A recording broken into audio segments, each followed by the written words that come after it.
আশফাকুল্লাহ, সূর্য সেন, ঠিক তেমনই শেখ শাহজাহান। ওরা ওখানে লুট করেছে ট্রেনে বা ওই অস্ত্রাগারে, আর এ কী করেছে ওই জমি জায়গা এটা লুট করেছে, টাকা পয়সা লুট করেছে, আর নারীদের ইজ্জত লুট করেছে। শেখ শাহজাহান যেটা করেছে ঠিক করেছে। এ তো সন্দেশকে খালি করে দিয়েছে, রসগোল্লা খালি, নিমকি খালি, তারপর হচ্ছে কি গোলাপ জামুন খালি, আর কি কি মিষ্টি নাম যাই না সুগার হয়ে যাবে তো খেলে আর কি। আপনাদের কালো জাম খালি, আর আছে কি ওই নাম যাই না, আমদই খালি, এই যত খালি আছে, আমে দুধে মিশে গেল, আঁটি গড়াগড়ি খেলো খালি। এই সন্দেশ খালির মতো অনেকগুলো খালি পশ্চিমবঙ্গে আছে। ঘরের গৃহবধূকে রাত 12টায় পিঠে করার জন্য ডাকা যায়, এটা কেমন পিঠে? আপনি তো আবার রেট বেঁধে দিয়েছেন, শিলতাহানি করলে ক টাকা, ধর্ষণের কী পরিমাণের জন্য ক টাকা, অর্থাৎ মহিলাদের ইজ্জত নির্ণীত হয় টাকার অ্যামাউন্টে। মহিলাদের ইজ্জত কীভাবে নির্ণীত হয়? টাকার অ্যামাউন্টে। পশ্চিমবঙ্গবাসীকে বললাম, বাঙালি জাতিকে বললাম, গর্জে উঠুন। মাসুম আক্তাররা এখনও বেঁচে আছে, সব শেষ হয়ে যায়নি। সন্দেশখালিতে এতদিন ধরে নীরবে কী করে অত্যাচার সহ্য করেছে, কী করে পুরুষ মানুষরা করেছিল, বাংলার দিকে দিকে এর অনুসন্ধান হোক। আর কত সন্দেশ খালি, রসগোল্লা খালি, গোলাপ জামুন খালি রয়েছে সেখানে, কত কত শাহজাহান, কত কত শিবু, কত কত উত্তম কুমার, তারা চারিদিকে অভিনয় করে চলেছে। দেখুন, আপনি তো মহিলা, আপনার ভয় লাগছে না? যে কোনো লোক বুকে হাত রেখে বলুন, নিজের বোন ভাবুক, নিজের স্ত্রী ভাবুক, নিজের মা ভাবুক, ভাবা যায়? আমার না কানটা যেন কেন গরম হয়ে যায় শুনে আর কি। এমন হয়, সত্যি হয়। মাননীয়া, আপনি কিচ্ছু করতে হবে না, আপনি মানুষগুলোকে ইজ্জত ফিরিয়ে দিন। মাননীয়া, এটা কি মধ্যযুগ না আধুনিক যুগ? আচ্ছা, এটা কি দাসপ্রথা চলছে? মেয়েদেরকে যে বিক্রি করা হয় বাজারে, কত করে যাচ্ছে? মেয়েরা ঘোড়ার বাজার, মেয়ের বাজার, গরুর বাজার ছিল, জানেন না? দাসপ্রথা ছিল, দাসপ্রথা। পশ্চিমবঙ্গে কি এই যে মহিলাগুলো, এরা কি বিক্রয়যোগ্য মহিলা ছিল? তাহলে শাহজাহানের নামে ইমিডিয়েটলি একটা মেট্রো স্টেশন করুন। বেতাজ বাদশাহ ছিল কে? ওই আরাবুল। কত সুন্দর, কত তার এম, টাপ করে ছুড়ে দিল একদম চক, অধ্যাপিকার বুকে ধুম করে গেল। চক ছুড়েতে পারদর্শী ছিলেন। তখনই মদন মিত্র বলেছিল, তাজা তরুণ তুর্কি, তাজা তরুণ তুর্কি, ও লাভলি। তাহলে কি আপনার মনে হয় নওশাদ সিদ্দিকী জেলে যাবে? একদম। সেই কৃতদাস প্রথার যুগটা মনে পড়ছে, কৃতদাস প্রথা, আর মনে পড়ছে ফরাসি বিপ্লব, আর কিচ্ছু মনে পড়ছে না। নারী তো ভোগ্যা, বীর ভোগ্যা বসুন্ধরা, বীর ভোগ্যা নারী, এরা তো বীর, এরা বিশাল বীর, ধর্মবীর, কর্মবীর, রাজনীতিবীর, সব বীর, বীরের দল, বিশাল কাজ করেছে। এবং এই পবিত্র কাজ করেছেন একটা, তার জন্য তাকে স্বাধীনতা সংগ্রামী বলে দিয়েছে কিন্তু মন্ত্রী। আপনি শেখ শাহজাহানকে ধরছেন কেন? আপনি মন্ত্রী দিয়ে শুরু করুন। স্বাধীনতা সংগ্রামী সূর্য সেন, চট্টগ্রাম অস্ত্রাগার লুণ্ঠন করেছিলেন, লুট তো, ওটা তো লুট। আশফাকুল্লাহ, কাকরি ষড়যন্ত্র মামলায় রেলে ডাকাতি ধরা পড়েছিল, আশফাকুল্লাহ, সূর্য সেন, ঠিক তেমনই শেখ শাহজাহান। ওরা ওখানে লুট করেছে ট্রেনে বা ওই অস্ত্রাগারে, আর এ কী করেছে ওই জমি জায়গা এটা লুট করেছে, টাকা পয়সা লুট করেছে, আর নারীদের ইজ্জত লুট করেছে। একই কথা তো, নারীদের ইজ্জত লুট তো করবে না তো কী করবে? বীরভোগ্যা নারী তো বীর। আরে শাহরুখ খানের মধ্যে গাড়ি চালানো তো দেখেছেন তো। এবং অবাক লাগছে যে বাঙালি জাতি কত গুমড়ে মুচড়ে থাকে। আমি বারে বারে বলেছি, মরে গেছে বাঙালি জাতি। হ্যাঁ, জ্যান্ত বাঙালি বলছি। তাকান আমার দিকে, এই জ্যান্ত বাঙালি দেখুন। হ্যাঁ, আপনারা যারা ক্যাম্পেন কলিং দেখেন, তাদের কমেন্টে দেখতে পাই আমি পালিত হই, আমি সাহস পাই। হ্যাঁ, আপনারাও বেঁচে আছেন। আমি যেটা বলছি ওটা আপনাদের হৃদয়ের কথা বলছি, আপনারাই বলে থাকেন, ভেবে থাকেন, তাই আপনারা আমাকে সাহস দেন, এত শ্রদ্ধা ভক্তিতে ভরিয়ে দেন। আমি আপনাদের কাছে কৃতজ্ঞ, আমি আপনাদের কাছে। হ্যাঁ, বাঙালি বেঁচে আছে। আচ্ছা, এতদিন ধরে এই গণহারে নোংরামি হচ্ছে, তারপরে তো চুপ ছিল ভয়ের কাছে।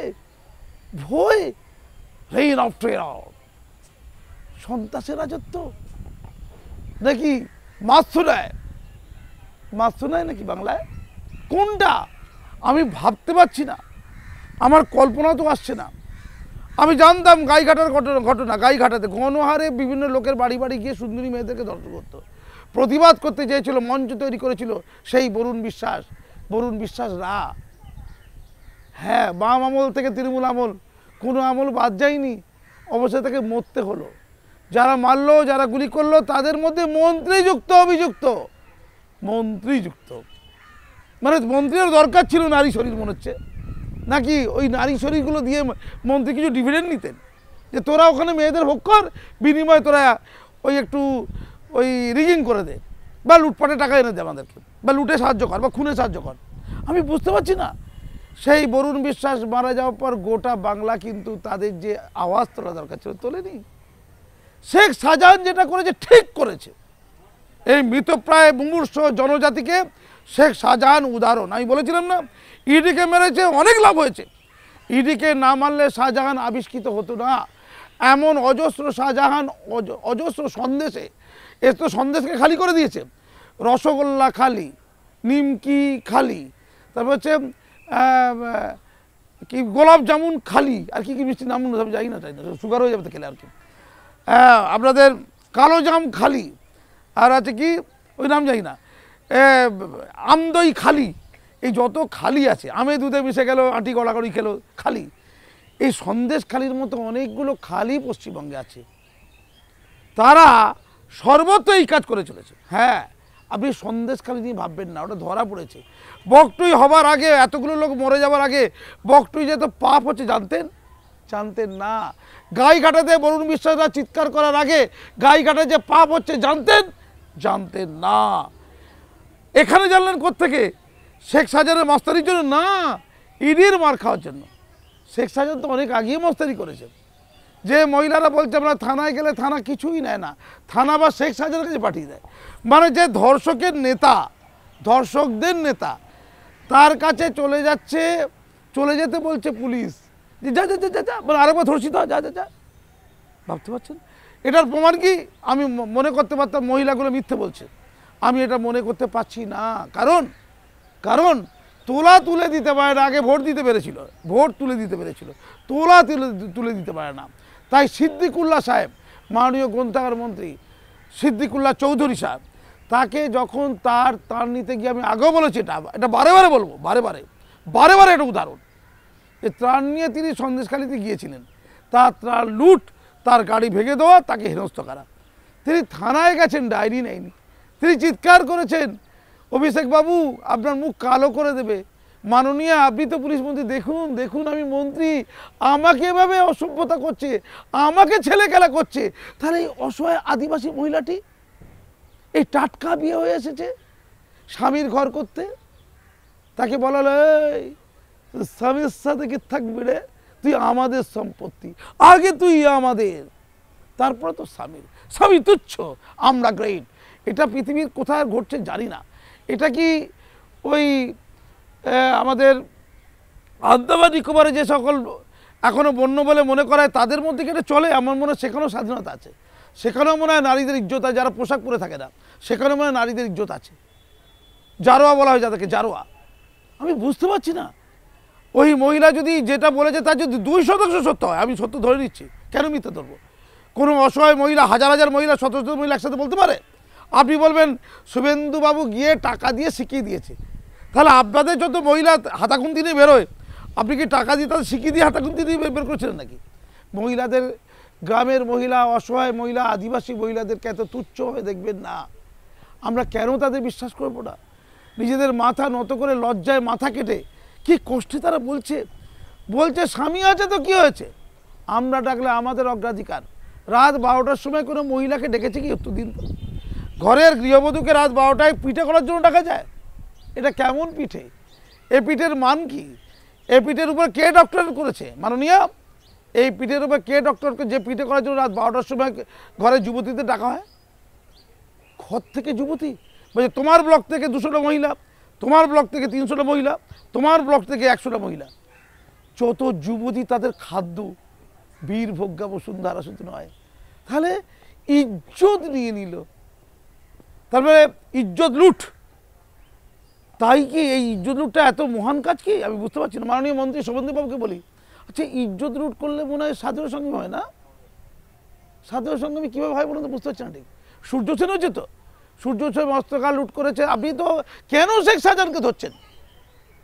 যখন তাদের সম্পত্তি লুট করছিল, অসহায় আদিবাসী মহিলাদের 7 বিঘে জমি কে নিল, 7 বিঘা জমি দিতে চাইনি, বেদক মার মেরে ধরে একটা নয় পয়সা দেয়নি।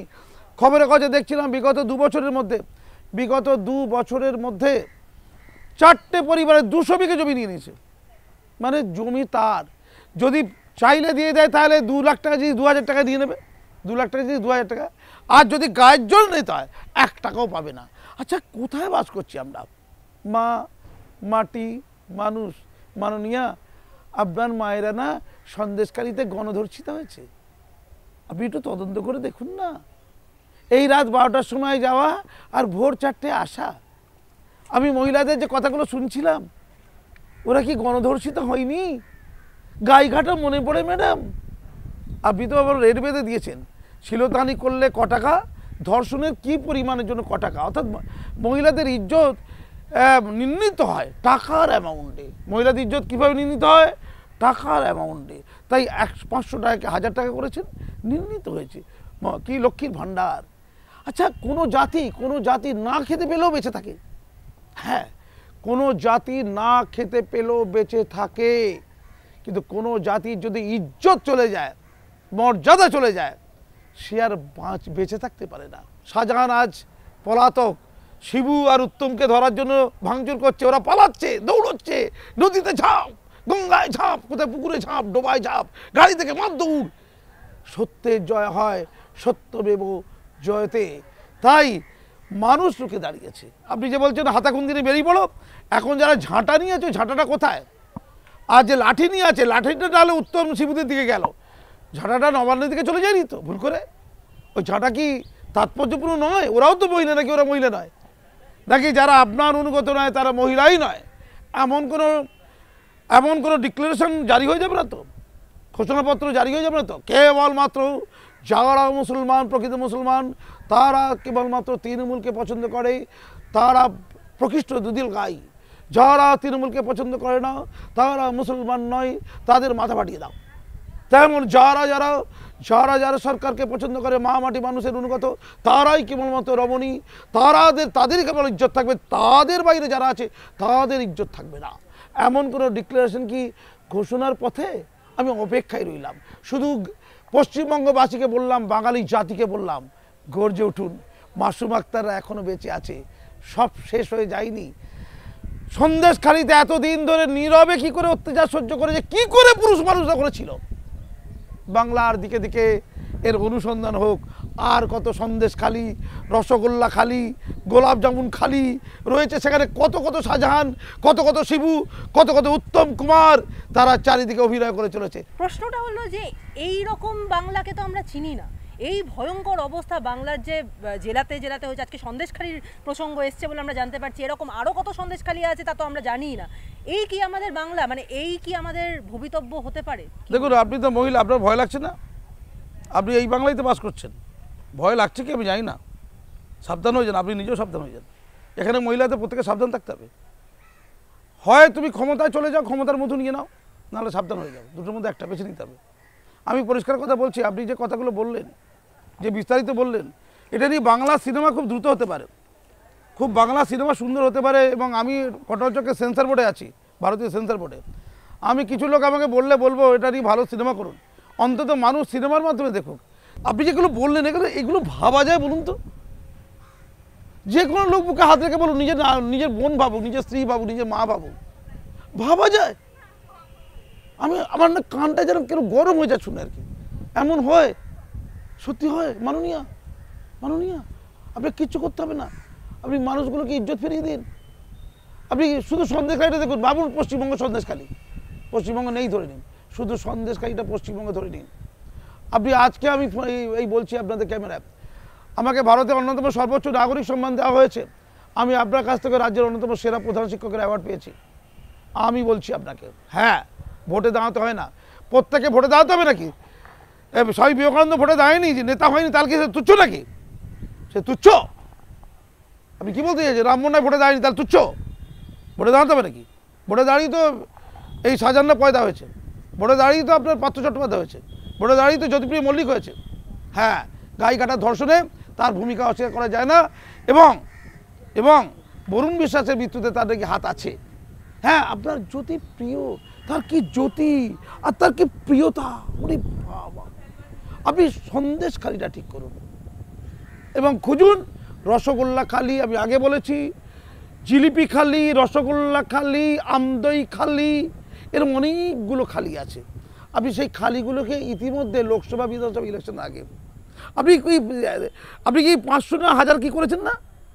1000-এ নেই বেজার। বাংলার মহিলারা এখন কাঁপছে, আতঙ্কিত হয়ে গেছে। আমরা তো মনে হচ্ছে কাউকে বের করতে দেবো না যে অবস্থা। আপনি কল্পনা করতে পারছেন দুপুরে মা সন্ধ্যায় মেয়ে, কি? আচ্ছা, এটা কি আমরা মধ্যযুগে চলে গেছি? আচ্ছা মাননীয়, এটা কি মধ্যযুগ না আধুনিক যুগ? আচ্ছা, এটা কি দাসপ্রথা চলছে? মেয়েদেরকে যে বিক্রি করা হয় বাজারে, কত করে যাচ্ছে? মেয়েরা ঘোড়ার বাজার, মেয়ের বাজার, গরুর বাজার ছিল, জানেন না? দাসপ্রথা ছিল, দাসপ্রথা। পশ্চিমবঙ্গে কি এই যে মহিলাগুলো, এরা কি বিক্রয়যোগ্য মহিলা ছিল? কত গরিব, কত অসহায়, তাকে আমরা কিনবো। তুমি সুন্দরী হয়েছে, একজন বলছিলেন যে যতটা সুন্দরী হবে ততটা তার ডিমান্ড থাকবে, তাকে তুলে নিয়ে যাবে, যতটা আনন্দ করার করবে, আনন্দ যতদিন করার দরকার পড়ে ততদিন করবে, তারপরে ছাড়বে, বিনা পয়সায়। তো আপনি কি সন্দেশখালিতে কি তৈরি করেছেন? ওটা কি, কোন সেন্টার তৈরি হয়েছে ওটা? সন্দেশখালিকে নিয়ে পশ্চিমবঙ্গকে একটু ভাববেন। হ্যাঁ, আপনি একসময় ওই শওকতকে বলছিলেন একটা সভাতে, আমি আগেও আপনাদের বলেছি, এটা আবার রিপিট করছি। শওকত যখন কিছু দাবি করেছিল তখন শওকতকে বলেছে, এই শওকত তুই চুপ কর, তুই তো বোম বাঁধিস, তুই তো বোম বাঁধিস। আপনি জানলেন শওকত বোম বাঁধেন, তারপর টিকিটটা খুব দায়িত্ব দিয়ে দিলেন যে তুই একটু ভাঙড়টাকে দেখে নে, অর্থাৎ বোম টম দিয়ে মোটামুটি ভোটটা দখল করে নেয়। আর শওকতকে যখন বলা হলো, এই শওকত তুই বোম বাঁধিস আর তুই শাহজাহানের সাথে বন্ধুত্বটা রাখবি, তুই শাহজাহানের সাথে ঝগড়া করিস কেন? তো তখন শওকত বলছে, দিদি দিদি দিদি, শাহজাহান না মার্ডারের আসামি, আমি ওর সাথে কি করে ভাব রাখবো? অর্থাৎ শওকত বলছে শাহজাহান নাকি মার্ডারের আসামি। আপনি নীরব ছিলেন ম্যাডাম। অন্যায় যে করে, অন্যায় যে সহে, তব ঘৃণা তারে যেন তৃণ সমদহে, এটা কি মিথ্যে হয়ে গেছে? আচ্ছা, তাহলে শাহজাহান যদি দেশপ্রেমী হয়, শাহজাহান যদি স্বাধীনতা সংগ্রামী হয়, তাহলে শাহজাহানের নামে ইমিডিয়েটলি একটা মেট্রো স্টেশন করুন, একটা মেট্রো স্টেশনের নাম শাহজাহান স্টেশন আপনি দিয়ে দিন। আপনি শাহজাহানের নামে কোনো মহাপুরুষকে দেখুন, কোনো মহাপুরুষকে, আপনি শ্রীকৃষ্ণের সাথে শাহজাহানের তুলনা করে দেবেন না? তো আবার কোনো মহাপুরুষকে দেখুন, সব মহাপুরুষ তো আপনি নিয়ে নিয়েছেন, আমি আগেও বলেছি এটা। আপনি শ্রী রামকৃষ্ণ পরমহংসদেব হয়ে গেছেন, আপনার ভাইপো স্বামী বিবেকানন্দ হয়ে গেছে, সব তো হয়ে গেছেন। কোনো ভ্যাকেন্সি আছে কি? শাহজাহান এই মুহূর্তে আপনার গর্ব, আপনার অহংকার, আপনার তিরস্কার নয়, আপনার গর্ব, আপনার অহংকার, আপনার অনুপ্রেরণা, আপনার আবিষ্কার। শাহজাহানের ক্ষমতা আছে, তাই শাহজাহানকে নিয়েছে। এক সময় বেতাজ বাদশা ছিল কে? ওই আরাবুল। কত সুন্দর, কত তার এম, টাপ করে ছুড়ে দিল একদম চক, অধ্যাপিকার বুকে ধুম করে গেল। চোখ ছুড়েতে পারদর্শী ছিলেন। তখনই মদন মিত্র বলেছিল, তাজা তরুণ তুর্কি, তাজা তরুণ তুর্কি, ও লাভলি, কি সুন্দর জগ ছুড়েছে, ও লাভলি, এটাই তো বলেছে, এটাই তো বক্তব্য। সেই তাজা তরুণ এই নিউ টাউন এলাকার যে লুটের মাল ভালো তুলতে পারতেন, একথা তিনি খুব ভালো তুলতে পারতেন। আমার কি মনে হয় জানেন, বহুত না হিসেবে হচ্ছে। আরাবুল টাকা ঠিক তুলতে পারছে, শাহজাহান যেটা পাচ্ছে আরাবুল ঠিক পাচ্ছে না। নওশাদা গিয়ে ওখানকার ঘেটে দিয়ে পড়ে, নওশাদা ঘেটে দিয়েছে গিয়ে, আরাবুল টাকা ঠিক মতো তুলতে পারছে না। মাল্লু আসছিল, মাল্লু, মাল্লু ছাড়া আরাবুলের কি মূল্য আছে? মাল্লু এলে আরাবুল যতই হয় কাল্লু, সে দিতে পারে মাল্লু, তো মাল্লুটা দিতে পারছে না ঠিকঠাক। Number one. নাম্বার টু, এখন আমার যেটা আর একটা আতঙ্ক, আপনি হয়তো এক্ষুনি আমার জিজ্ঞেস করবেন, আমি আগেই বলে দিই, সেটা হলো এর পেছনে একটা আর একটা রাজনৈতিক অঙ্ক আছে। বিরাট পণ্ডিত লোক তো আছে না, বিরাট বিরাট পণ্ডিত, ইতিহাসবিদ আছে, কবি আছে, সাহিত্যিক আছে, কত জ্ঞানী লোকের একদম তর্পণে কি জ্ঞানী লোকদের। কে একজন বলছিল, আমি রাজনীতি করি না, কোনো একজন সেলিব্রিটি বলছিল, কিন্তু মাননীয় খুব পছন্দ করি। হ্যাঁ, আপনি শাহজাহানকে খুব পছন্দ করেন, খুব দায়িত্ব সহকারে রেপ টেপ করলে আপনার খুব ভালো লাগে। আরে রেপ করবে না, পুরুষ হয়েছে, ইস মাননীয়কে পছন্দ, তার কাছে শাহজাহান আছে, আরাবুল আছে, তার কাছে অনুব্রত আছে, তার কাছে জ্যোতিপ্রিয় আছে, তার কাছে পার্থবাবু আছে, তাই বেশি করে দিদিকে পছন্দ। দিদি কি সুন্দর, কি মহান। আমি শুধু বলি ড্রাইভার হারবার কেন্দ্র আছে না, একটা জ্বালাতন করছে একটা। আরে তুই কি করে মুসলমান হোস? তৃণমূল না করলে আমার মুসলমান নাকি? করঙ্গ কোথাকার, বিজেপির চর কোথাকার, ওই ছেলেটা কথা বলছি, ওই মাথায় টুপি দিয়ে কালো মতো, কী নাম তার? নওশাদ সিদ্দিকী, কালো মতো টুপি দিয়ে থাকে। তো নওশাদ নাকি এখন তড় পাচ্ছে, মুসলিম ওটা কেটে নেবে তো, শুধু ওই ড্রাইভার না, আরও বিভিন্ন জায়গায় তারা দিয়ে দেবে, কেটে বলে নেবে। তো তাকে কী করে গ্যারেজ করে যায়?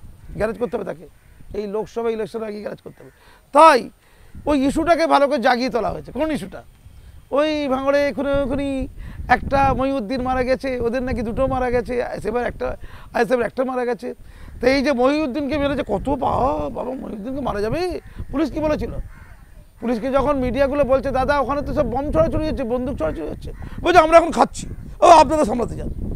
পুলিশ মিডিয়াকে বলছে আপনি নাকি ওই মারপিট থামান, আমরা এখন খাই, আমাদের ভুঁড়িটা একটু উঁচু করতে হবে, প্রচুর খেতে হবে, ঘুষও খাই, ভাতও খাই, খেয়ে বিরাট ভুঁড়ি।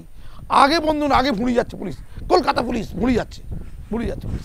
সেই পুলিশরা দেখেছিল কি সুন্দর মারপিট। তো সেই মারপিটে আরাবুল টাকা দিতে পারছে না। আরাবুলকে ফোনে ডাকলাম, এই আরাবুল আয় রে, তুই আয়, তোকে পরে ব্যবস্থা করে দেবো, তুই তো আর টাকা পয়সা দিতে পারছিস না, তোকে কদিনের জন্য একটু জেলখানায় ঢোকাবো, তুই রাগ করিস না, সব খাওয়া দাওয়ার বন্দোবস্ত করে দেবো, তুই যেগুলো খাস সব পাঠিয়ে দেবো, খাসির মাংস, গরুর মাংস, মুরগির মাংস সব তোর জেলে চলে যাবে, তোর আদর যত্নর কোনো অসুবিধা হবে না, এই কটা দিন তুই একটু হাওয়া খেয়ে আয়। আরে জেলখানা সব আমাদের লোকজন আছে, তো তোকে না ঢোকালে না, তো এই যে মহিউদ্দিন মারা গেছে ওই ইস্যু দিয়ে তোদের তো দুটো মারা গেছে, বল তোর তো ঘরের লোক মারা গেছে দুজন, ওই তৃণমূলের লোক। এরপরে নওশাদকে জেলে ঢোকাবো, ওই ইস্যুতে গ্যারেজ করবো। নওশাদকে জেলে ঢোকালে জানিস তো, এই লোকসভা আছে, সামনে বিধানসভা আছে, একটু লাভ আছে রে। তুই কিছু মনে করে, তুই আমাদের কত প্রিয়, তোর মতো প্রিয়কে তুই কত অনুগত বলতাম। আরে ঠিক সময় মতো ওর পিঠ চাপড়ে দেবো, তুই আমাদের তাজা তরুণ, এই মতো তোর টাকা পয়সা ভালো তুলতে পারছে। সাজার পাশে কেউ দাঁড়িয়ে দেখ, সাজারের পাশে কেউ দাঁড়িয়ে দেখ। আরে শিবু উত্তমের পাশে দাঁড়াবো, কী বলছিস কি? পয়সা তোলা নেই, টাকা নেই, তোর কত দিতিস বল টাকা? দিদি নিউ টাউনটা তো সব জায়গা জমি সব বেচা বিক্রি হয়ে গেছে দিদি, নিউ টাউনে তো বেচা বিক্রি হয়ে গেছে, তাই আর টাকা তো পাবো কেন? যখন উঠছিল তখন উঠছিল, আমি ধরে নিচ্ছি এটা রূপক, কেউ আবার সত্যি ভাববেন না, এটা অভিনয় করছে আর কি, এটা অভিনয়। দিদিমা কোন দিদি যাই না আমি, অভিনয়। তো তুই তো এখন তুলতে পারছিস না, তাহলে আমাদের তো ভোটে জিততে হবে নাকি? আমাদের তো সরকারে থাকতে হবে। আমরা যদি সরকার থেকে চলে যাই তখন কি হবে? আমরা যদি সরকার থেকে চলে যাই তখন কি হবে? তো সরকারে থাকতে হবে, তুই আমাকে সাহায্য কর, তুই আমার অত্যন্ত অনুগামী, তোকে আমি খুব পছন্দ করি, তুই একটু জেলে কদিন ঘুরে আয়, আবার তোকে ছাড়িয়ে নেবো। এই ইস্যুতে আমি সিআইডিকে বলে রাখছি, আমাদের গোয়েন্দা বাহিনীকে বলে রাখছি, 15-20 দিন পর তোর ইস্যুটা থামার পরেই আমি নওশাদকে গ্যারেজ করে দেবো। অর্থাৎ নওশাদকে গ্যারেজ করার আগে তোকে কিছুদিন জেলে যেতে হবে, নাহলে একই যাতে পৃথক বলা হয় না, লোক তো খারাপ বলবে। আমরা তখন বলবো, ইতিমধ্যে কুণালবাবু বলা শুরু করে দিয়েছে যে আমাদের এত নৈতিকতা, এত বিবেক। স্যার তাহলে কি আপনার মনে হয় নওশাদ সিদ্দিকী জেলে যাবে? একদম তৈরি থাকুন, যদি বিকল্প না হয়, যদি আমার কথা শুনেছে সতর্ক যাতে না হয়ে যায়, আমাদের মতো লোক শয়তান আছে তো সব আগে ধরে ফেলি। আর কী রে ভাই, এরা আমরা কি মনে মনে ভাবছি ওই মাস্টার মশাই ক্যাবলাকান্ত মেরুদণ্ড হচ্ছে শিক্ষকদেরকে মানুষ বলে মনে করে নাই, ধরে ফেলে। আরে কেন্দ্র সরকার হলে পদ্মশ্রী দিয়ে জামিন হলে ভুল করে একটু ওই শিক্ষারত্ন দিয়ে ফেলেছে, তুলে এত কেন হবে? মাস্টার মশাই দেখি কেন রে, মাস্টার মশাই পা চাটা হবে, পিছু পিছু ঘুরে বেড়াবে, তাদের জ্ঞানী হয়ে গেছে, আবার শিক্ষাবিদ বলো কেন? শিক্ষাবিদ কালকা যোগী আবার শিক্ষাবিদ হয়েছে, শিক্ষাবিদ শুধু আমাদের সাথে থাকবে, অন্য আমাদের সাথে না থেকে আবার শিক্ষাবিদ আর কি আছে। তো ঠিক ধরে ফেলছে, কিন্তু মুশকিল লোকটাকে ধরে ফেলা, ঠিক আছে। তো আমি খালি এটাও বলছি, ঠিক এটাই চলছে, আলোচনা হচ্ছে, কুণালও বলা শুরু করেছে আমাদের এত নীতিবোধ, কেউ যদি কোনো অন্যায় করে আমাদের পুলিশে ধরে লাগাবে, ঠিক আছে। অর্থাৎ কেউ কোনো অন্যায় ইতিপূর্বে করেনি, কোথাও অন্যায় হয়নি, সন্দেশকারীতে একটাও অন্যায় কেউ করেনি, পুলিশ তাই কাউকে ধরেনি। কুণালবাবু হাসি ঠাট্টা করার একটা জায়গা আছে। আচ্ছা মিম হবে, ট্রোল হবে, আপনার কথা ট্রোল হবে, মিম হবে, আপনার সকালবেলা থেকে আপনাকে নিয়ে আলোচনা হবে, বাংলার যুবক যুবতীরা রসিয়ে কষিয়ে সুন্দর ভিডিও বানাবে, আপনি অপেক্ষা করুন।